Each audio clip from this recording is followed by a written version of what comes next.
You wake up, and the feeling's already there. Not loud, not catastrophic, just present. Like a hum beneath your skin. Like a weight that doesn't seem heavy until you try to breathe. Most people call it anxiety, fear. But what if it's not that simple? What if what you're feeling isn't a signal of danger, but a reflection of how you're thinking about danger? You see, the Stoics believed something both radical and deeply human. It's not the events of the world that disturb us. It's our judgment of those events. Let that settle in for a moment. Two people can stand before the same storm. One trembles. The other breathes. Same wind, same thunder, different mind. So the question isn't, how do I get rid of my fear? It's, what story am I telling myself about this moment? What judgment am I placing between me and reality? Marcus Aurelius, a man who ruled an empire and still wrestled with self-doubt, once wrote, "If you are distressed by anything external, the pain is not due to the thing itself, but to your estimate of it.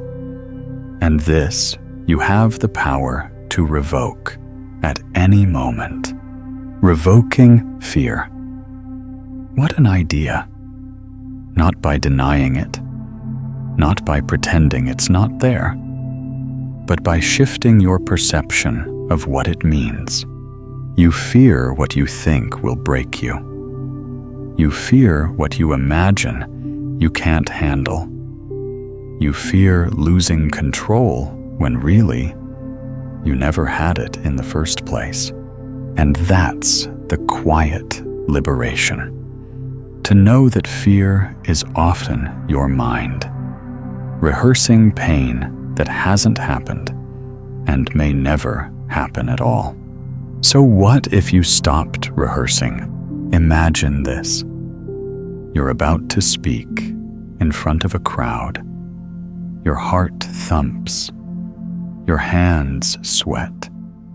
Thoughts spiral. What if I mess up? What if they laugh? Pause. Is it the crowd you fear, or the image of yourself in front of the crowd? The one your mind crafted, clumsy, exposed, humiliated. But that image isn't real. It's a ghost of a moment that hasn't even arrived. And yet, how much of your life is shaped by those ghosts? You change your path to avoid discomfort. You hold your tongue to dodge disapproval. You shrink yourself to stay safe. But safe from what? From being misunderstood. From failing in front of others. From discovering that you're more fragile or more powerful than you thought. The Stoics didn't chase safety. They chased clarity. And clarity begins when you question fear instead of obeying it. What am I really afraid of? Losing reputation. Losing comfort. Losing the illusion that everything is under control. And then the deeper question. If I lose those things, who will I become? Fear, when held up to the light of inquiry, often shrinks. It becomes less of a monster and more of a messenger, a quiet voice whispering, "There's something here you need to look at, not something to run from, something to understand. You are not weak because you feel fear. You are human, and the goal isn't to silence fear. The goal is to know when to listen and when to let it pass by like weather. Let it rain. Let it ache. Let it remind you that you are alive. But don't let it make your decisions for you. Because here's the truth. Fear will knock. Often, relentlessly. But you do not have to invite it in. You do not have to build your life around avoiding its visit.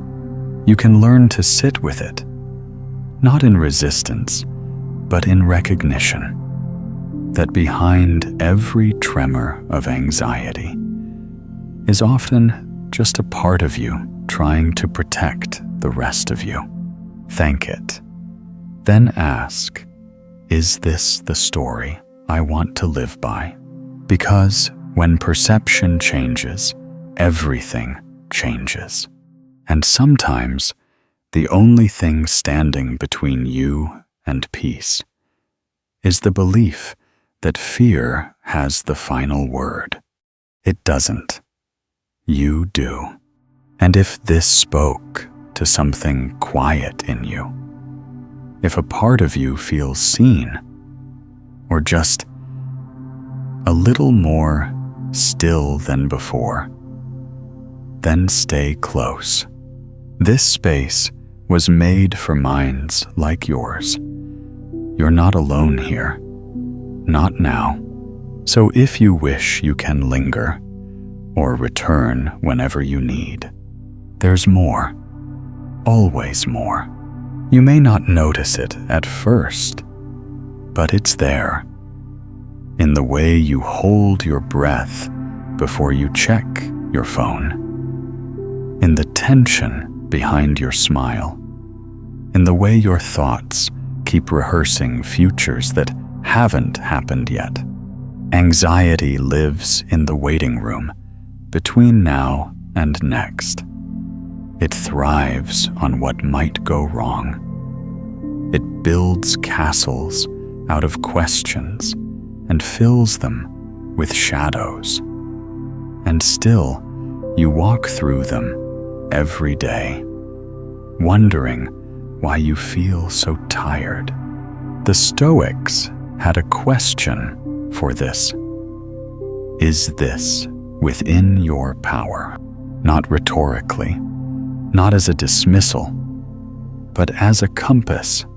You can't control the storm. You can't control whether someone calls back, whether the job lasts, whether the people you love stay safe. But you can control how you meet each moment. That's where your strength lives, not in the outcome, but in your response. Think of how much you carry that isn't yours to hold. Thoughts about other people's judgments, fears about future disasters, regrets for mistakes you can't undo. And it piles up silently, constantly, until your shoulders ache with invisible burdens. What if you could put some of it down? Imagine carrying a bag filled with bricks, each one labeled "Oh." What if? Why did I say that? Will they think less of me? Now imagine someone gently asking, do you need all of that to be okay? You look down and realize no, you never did. Letting go isn't passive, it's powerful. Not the kind of letting go that pretends not to care, but the kind that chooses to trust what you can influence: your attention, your effort, your values. And so the Stoics drew a line. On one side, what is within my control. On the other, what is not. Not to ignore the world, but to clarify it. That clarity is a kind of peace. Not peace as in calm seas, but peace as in knowing which waves are yours to surf and which to let pass. Ask yourself, right now, what am I gripping that I cannot guide? What am I rehearsing that I cannot rewrite? Because here's the irony: the tighter you hold what you can't control, the more it controls you. And so the practice becomes this: when fear knocks, answer the door. But don't invite it to move in. Ask it questions. Ask, what are you trying to protect me from? And is that protection still useful? Sometimes fear just wants to be heard, acknowledged, not obeyed. There's a dignity in saying, I see you, but I won't be ruled by you. This doesn't mean ignoring what's hard. It means meeting it with steadiness. And steadiness, as it turns out, is not something you're born with. It's something you build every time you choose presence over panic, reflection over reaction, purpose over noise. It takes practice. You'll slip, you'll forget, you'll spiral, and then you'll remember to breathe, to pause, to return to the question, is this mine to carry? And if it is, carry it with care. If it's not, let it fall.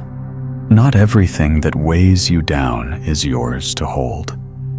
Not every fire needs your hands. Not every silence is a threat. Sometimes the most powerful thing you can do is nothing. Nothing but notice. Nothing but name it. And choose not to feed it. You are not at the mercy of your thoughts. You are not a prisoner of your fears. You are the space in which they arise. And the space is vast, quiet, but vast. It always begins with a flicker, a small disturbance in the calm. Your attention wanders just a little. A memory here, a possibility there. Before you know it, you're somewhere else entirely. Not in your room, not in this moment, but in 1,000 imagined futures, most of them darker than they need to be. The Stoics had a word for this exile, not of the body, but of the mind, to be physically present, yet mentally elsewhere, to live your life not in the now, but in the echo of what was, or the rumor of what might be, and what a cost that carries. Because the only moment you can ever actually touch, the only one that can change you, is this one. But this one is quiet. It doesn't shout for your attention. It doesn't scroll or ping or interrupt. It waits. And sometimes that silence feels unbearable. Because if we stay still long enough, we begin to hear things we've spent a lifetime drowning out. But what if those things weren't enemies? What if they were invitations? The Stoics believed that the present moment is not just where life happens, it's where strength begins. Not as an abstraction, but as a habit, a return to now, to breath, to what is directly in front of you. They didn't mean we should forget the past or never plan for the future, but they warned against being consumed by either. Because when you split your attention across time, you fracture your ability to respond to life. You begin to feel scattered, and then exhausted, and then anxious. Not because of anything real, but because of the stories you're telling in your head. So what if you changed the story?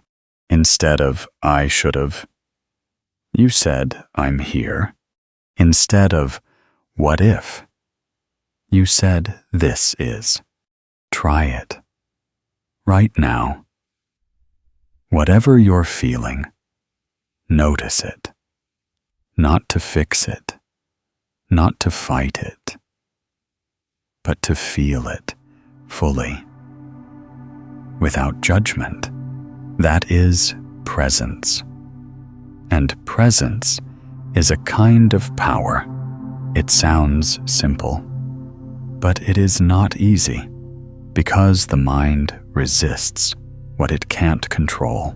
And the present moment is famously unmanageable. It doesn't guarantee pleasure. It doesn't promise resolution. It only promises truth, and truth can be hard, but it's also the only place where healing begins. When you return to the present, you return to possibility, not fantasy, not escape, but choice. You begin to see clearly what is yours to change and what is yours to accept. The Stoics spoke often of amor fati, the love of fate, not as passive resignation, but as active engagement. To say, I did not choose this, but I will meet it fully. That's not defeat, that's courage. You stop resisting what is and start responding to it with steadiness, with softness, with the kind of dignity that only presence allows, because presence doesn't mean perfection. It means participation. It means washing the dishes while washing the dishes. It means listening not to reply, but to understand. It means waking up again and again to the moment you're already in, and maybe, just maybe, finding that it's enough, not flashy, not dramatic, but enough. And if you stay here long enough, you might notice something strange. Anxiety doesn't vanish. It just loses its grip, because anxiety feeds on the imaginary, and presence starves it. So when your thoughts start racing, slow down. Not with force, but with attention. Notice your hands. Notice your breath. Notice the feeling of gravity anchoring you to this earth. You are here, and that is everything. Most people spend their lives running from shadows. They don't call them that, of course. They call them deadlines, fears, regrets. But if you look closely, what they're really running from is the unspoken, the unsaid, the unimagined. Because to picture the worst, to really sit with it, feels dangerous, superstitious even, as if by naming the thing you summon it. As if fear works like an incantation, say it aloud, and it comes true. But the Stoics believed something different. They believed that what we refuse to face ends up owning us, and so they practiced something bold, negative visualization. They would imagine loss, failure, pain, death, not to wallow in it, but to disarm it, because fear only grows in the dark. And when you turn the light on, when you step toward the thing you fear most, you often find it's smaller than you imagined, less monstrous, more manageable. That's the paradox of this practice. It feels like pessimism, but it's actually a kind of liberation. You stop pretending you're untouchable, and in doing so, you become stronger than you ever were. Seneca used to dress in rough clothes, eat the plainest meals, and ask himself, "Is this what I feared?" He wanted to know viscerally that comfort wasn't his master, that if it all fell apart, he could endure. And you can too. You've done it before, haven't you? The thing you thought you couldn't survive, you did. You're still here. That doesn't mean it didn't hurt, or that it wasn't real. It means you are real too, and more resilient than you know. Negative visualization is not about living in dread. It's about training your nervous system to stay calm in the face of the unknown. Because the truth is loss is part of life. Things fall away. People leave. Plans change. And you can either live trying not to think about it, or you can prepare your heart to meet it. This doesn't make you hard. It makes you clear. It sharpens your values. It awakens your gratitude. When you imagine losing something, you see it more clearly. You stop taking it for granted. You start treating it with care. Your time, your health, your relationships, even this moment, right here, this breath. You begin to see how fragile and astonishing it all is. And that awareness, that's not morbid. That's sacred. Because the fear of death is really the fear of not having lived well. And negative visualization helps you reverse engineer that fear.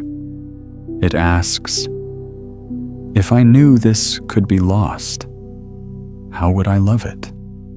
How would I show up? That's not anxiety. That's reverence. To walk through the world, not blind to its endings, but tender toward them. You don't have to do this perfectly. Just honestly. Start small. Imagine missing your train, losing your phone, getting rejected. Let yourself feel it. Then ask, what would I do? How would I respond? Not from panic, but from presence. And then imagine the bigger things. Losing someone you love. Letting go of a dream. Facing an illness. Let yourself weep if you must. Let your voice tremble, but stay. Stay with the image. Stay with the discomfort. And notice you are still breathing. You are still here. That is the gift. The quiet, unspectacular miracle of endurance. You are more capable than your fears allow you to believe. And by confronting those fears with open eyes, you take back your life. You stop waiting for the perfect day, the perfect conditions, the perfect certainty, and instead you begin. Now, there is a kind of strength that never announces itself. It doesn't flex. It doesn't shout.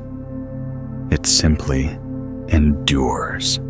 It shows up again and again and again. This is not the strength of domination, not the heroism we see in movies. It is the quieter kind, the kind that survives. When life pulls the ground out from under you, what keeps you standing isn't willpower. It isn't toughness. It's something softer, something slower, resilience. But resilience is misunderstood. It's not about never falling. It's about learning how to land. The Stoics knew this. They didn't try to escape life's blows. They trained for them. They saw hardship not as a punishment, but as a teacher. Every loss a lesson, every struggle a forge.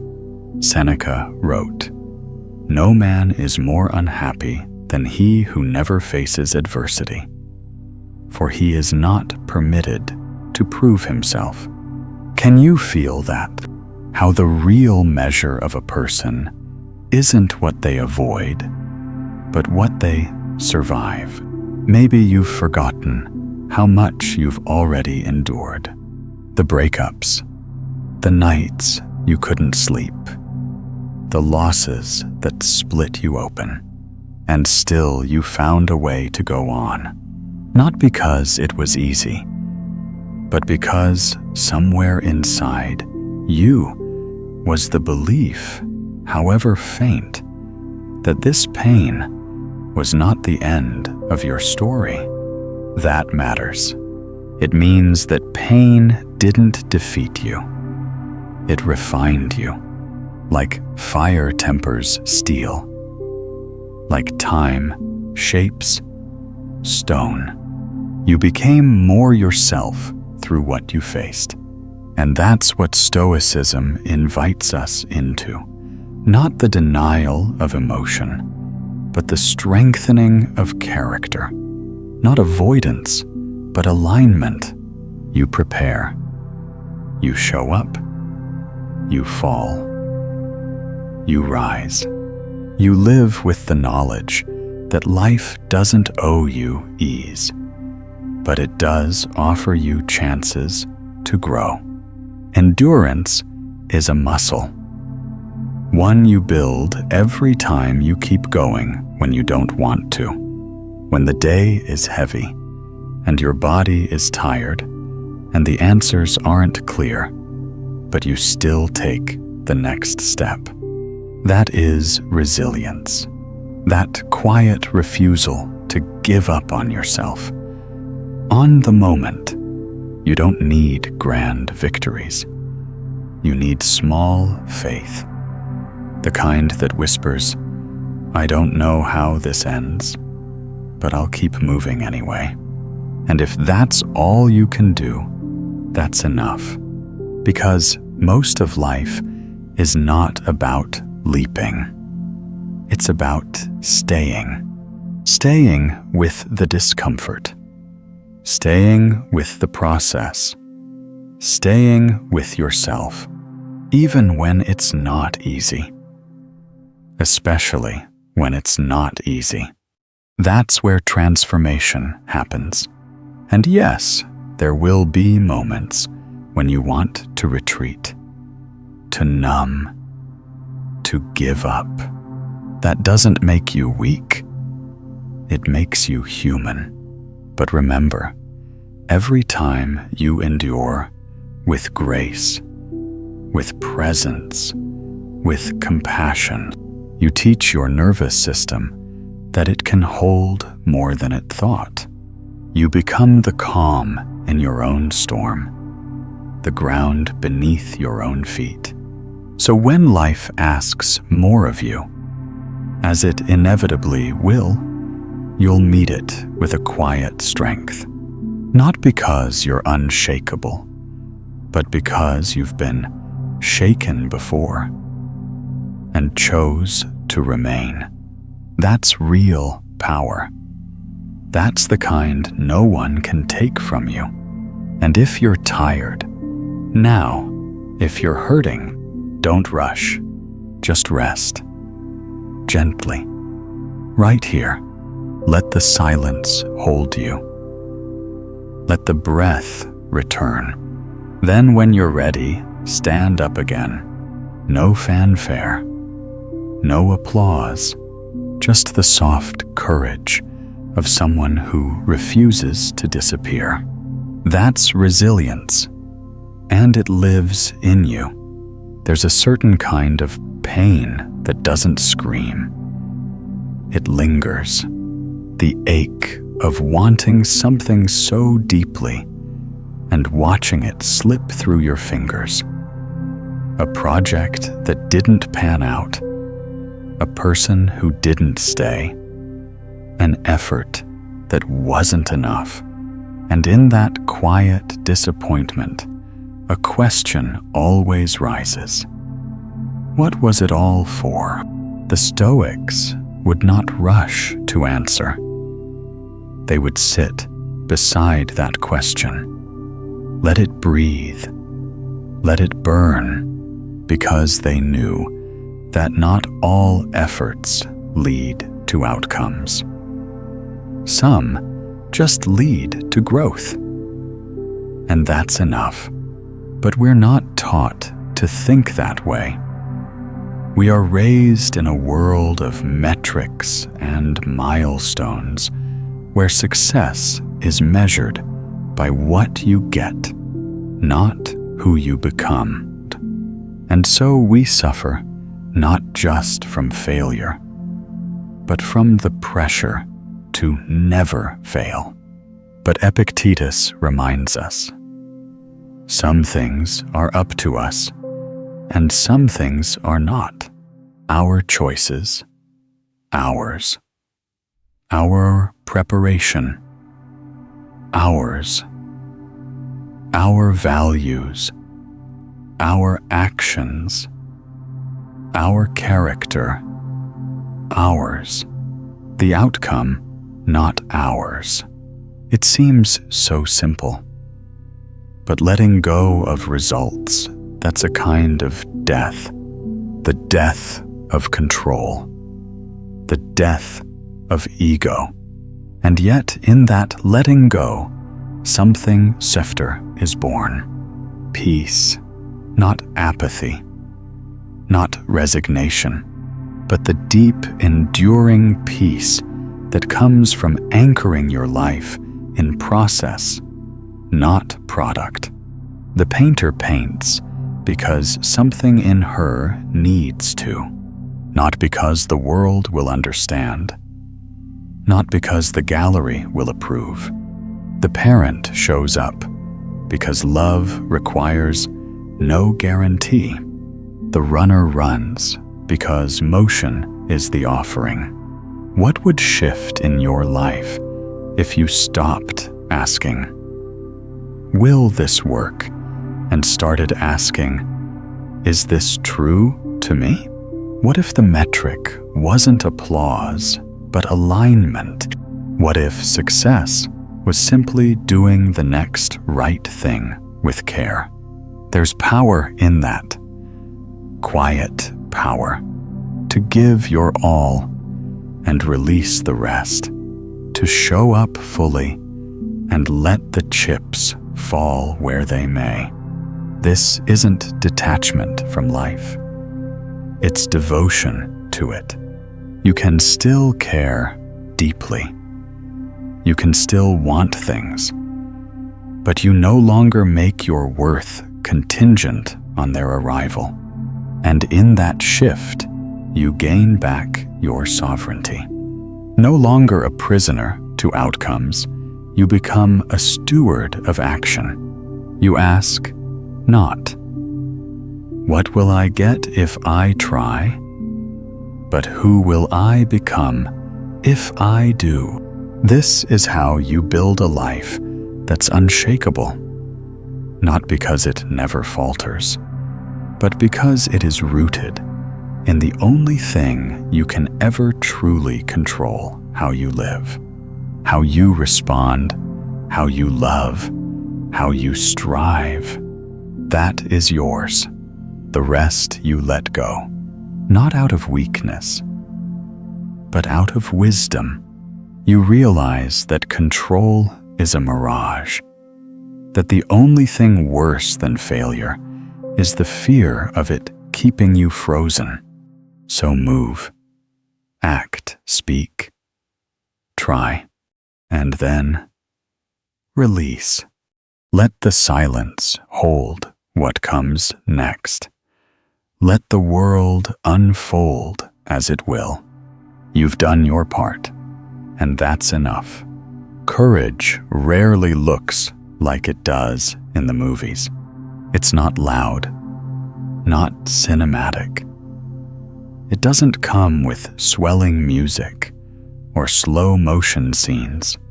Most of the time, it's a whisper. It's the quiet decision to try again, to speak gently when you're angry, to show up when you'd rather disappear. The Stoics didn't speak of courage as something heroic. They spoke of it as something necessary, ordinary, essential, because fear is ordinary too. So normal, we forget how often it drives us. It shapes the way we speak, the things we avoid, the dreams we downplay, because they feel too vulnerable to say out loud. But the Stoics didn't fear fear. They studied it. They asked, "What is this fear protecting me from?" And more importantly, what truth is it keeping me from living? Seneca said, "He who is brave is free." Not free from consequences. Free from the chokehold of what if? What if they don't understand me? What if I fail? What if I look foolish? These are not signs to stop. They are invitations to begin. Because that's all courage really is, movement through doubt. You can still feel afraid and act. You can still feel uncertain and speak. The Stoics remind us that courage is not about never feeling fear. It's about choosing integrity when fear tells you to abandon it. You don't have to climb a mountain. You don't have to save the world. Sometimes the bravest thing is getting out of bed, facing the day you'd rather avoid, saying the words you've kept buried in your chest for years. Sometimes courage is just a single breath before doing the hard thing. And the more you breathe through it, the stronger you become. Not invincible, just less governed by ghosts. You begin to realize that what you fear is often just an echo, a distorted memory of a time when you weren't ready. But you're not that version anymore. You've grown, you've endured, you've failed, and come back. You're still here. That counts. So maybe the courage you need isn't to change the world. Maybe it's to meet yourself honestly, to look in the mirror and say, I won't abandon you this time, to take the leap, to make the call, to rest without guilt, to ask for help. None of these acts will look brave to the outside world, but to you, they will feel like revolutions. The Stoics didn't tell us to eliminate fear. They told us to walk beside it, to keep our principles intact, even when the storm was loud. So ask yourself, what would I do if I weren't trying to avoid fear? What would I say if I trusted myself to survive the outcome? Then go do that, with trembling hands, with knees that shake, with breath that quivers, because that's where courage lives, in the real raw moments that no one else sees. And over time, the fear that once felt enormous will begin to shrink, not because it vanished, but because you grew. And each time you do the hard thing, you tell your nervous system, we can handle this. You earn your own trust. And that's how courage becomes not an act, but a way of being, a way of walking into life with your heart open and your spine strong, not because you know how it ends, but because you're not afraid to begin.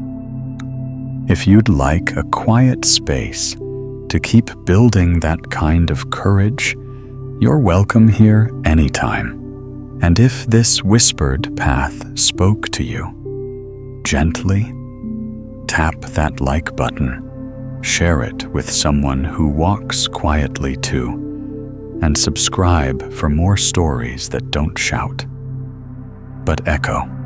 I'll see you soon, in stillness, in strength, in you.